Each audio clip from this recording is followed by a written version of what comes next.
আল্লামা সাইদি সাহেব যদি থাকতেন, আজকে তো বক্তা নয় শ্রোতার আসনে আমরা বসে থাকতাম। আল্লাহ তাআলা এই বাংলাদেশে আলেম ছিলেন, অনেক আলেম। সাইদি সাহেব রাহিমাহুল্লাহ তাআলা থেকে অনেক বড় বড় সৈয়দ কিতাবি আলেম ছিল, আলহামদুলিল্লাহ। কিন্তু সাইদি সাহেব পৃথিবী একজন ছিলেন পৃথিবীতে যিনি তাফসীরুল কোরআন বিল কোরআন, কোরআন দিয়ে কোরআনকে উপস্থাপন করেছেন। আল্লাহ তাআলা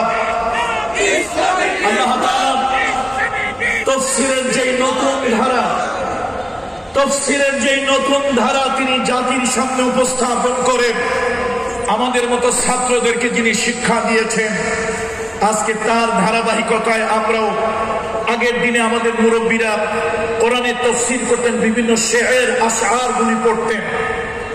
এগুলো দর্শনীয় নয়, বিভিন্ন শের আশআর পড়তেন।